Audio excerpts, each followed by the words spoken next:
அஸ்ஸலாமு அலைக்கும் வரஹ்மத்துல்லாஹி வபரகாத்துஹு. என் அன்பிற்கினிய சகோதர சகோதரிகளே, ஒரு நல்ல வாழ்க்கைக்கு தேவையான ஒரு விஷயத்தை உங்களிடத்திலே பகிர்ந்து கொள்வதிலே ரொம்ப மகிழ்ச்சி அடைகிறேன். எங்கள் உயிரிலும் மேலான உயிருக்கு உயிரான கண்மணி முஹம்மது ரசூலுல்லாஹி ஸல்லல்லாஹு அலைஹி வஸல்லம் அவர்கள் சொன்னார்கள், ஒரு முஃமின் என்பவன் கோழையாக மாட்டான். உண்மையிலேயே இந்த ஹதீஸ் எல்லா நேரங்களிலும் நமக்கு மிகப்பெரிய ஒரு உதவியாக இருக்கும் என்று நான் நினைக்கிறேன். எந்த இடத்திலும் அது சந்தோஷமான நிலைகளாக இருந்தாலும் அல்லது சிரமமான நிலைகளாக இருந்தாலும் நாம் வாழ்க்கையிலே தடுமாறிவிடக்கூடாது என்பதை வல்லல் நபிகள் நாயகம் ஸல்லல்லாஹு அலைஹி வஸல்லம் அவர்கள் சொல்லித் தருகிறார். எந்த நேரத்திலும் நாம் கோழையாக விடக்கூடாது. பாருங்கள், ரபீ இப்னு ஆமிர் என்ற ஒரு சஹாபி, ஒரு படையினுடைய தளபதி, கிட்டத்தட்ட 30,000 நபர்களை கொண்ட ஒரு படையை இன்றைக்கு அமெரிக்கா இருப்பது போன்று அன்றைக்கு ரோம் பேரரசு என்ற ஒரு மிகப்பெரிய ஒரு நாடு இருந்தது.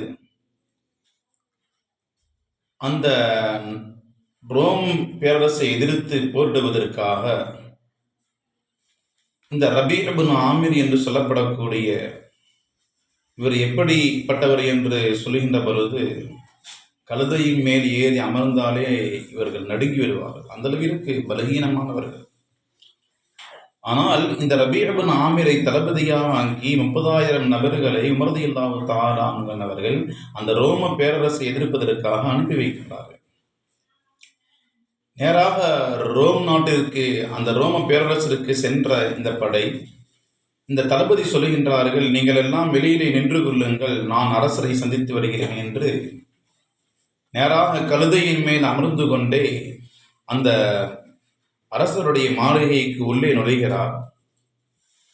காவலாளிகள் தடுக்கின்றார்கள், கழுதையை நிறுத்திவிட்டு நீங்கள் மட்டும் செல்லுங்கள் என்று. இல்லை இல்லை, நான் இப்படித்தான் செல்வேன் என்று அந்த கழுதையின் மேல் அமர்ந்து கொண்டே நேராக அரசர் அமர்ந்திருக்கக்கூடிய அந்த நாற்காலிக்கு அருகிலே சென்று அந்த கழுதையினுடைய கயிற்றை அரசருடைய நாற்காலியினுடைய காலிலே கட்டிவிட்டு அரசரிடத்திலே பேச ஆரம்பிக்கிறார். சொன்னார்கள், அஸ்லிம் தஸ்லீம், அரசரே நீங்கள் இஸ்லாத்திற்கு வந்து விடுங்கள். நீங்கள் இஸ்லாத்திற்கு வந்துவிட்டால் உங்களுக்கு ஈடேற்றமான நல்ல வாழ்க்கை உங்களுக்கு காத்திருக்கின்றது என்று அரசரிடத்திலே இஸ்லாத்தை பற்றி எத்தி வைக்கின்ற பொழுது அந்த அரசர் கேட்டார், நீ உன்னுடைய படைகளிலே எத்தனை நபர்கள் வந்திருக்கிறார்கள் என்று. என்னுடைய படையிலே 30,000 நபர்கள் வந்திருக்கிறார்கள் என்று இவர்கள் சொல்ல, அரசர் சொன்னார், இதோ நீங்கள் வெளியிலே சென்று கடல் மார்க்கத்திலே பாருங்கள், கிட்டத்தட்ட என்னுடைய அரசருடைய படை 3,00,000 நபர்கள் கொண்ட ஒரு படை, எல்லா விதமான ஆயுதங்களோடு மிகப்பெரிய ஒரு வல்லமையாக இருக்கிறது என்று அந்த அரசர் சொன்ன பொழுது, சங்கைக்குரியவர்களே, ரபீ இப்னு ஆமிர் என்ற அந்த இஸ்லாத்தினுடைய படையினுடைய தளபதி சொன்னார்கள், உங்களுடைய படை வீரர்கள் அவர்களுடைய வீட்டை விட்டு வெளியே வருகின்ற பொழுது நாங்கள் சென்று திரும்புகிறோம் என்று சொல்லிவிட்டு வந்திருக்கிறார்கள்.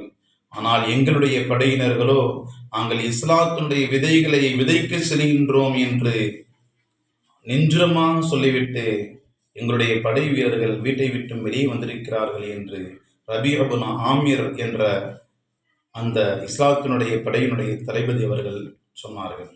மிகவும் பலகீனமானவர்களாக இருக்கக்கூடிய அவர் அந்த நேரத்திலே அவருடைய ஈமானுடைய வலிமை அவருக்கு உறுதியை தந்தது.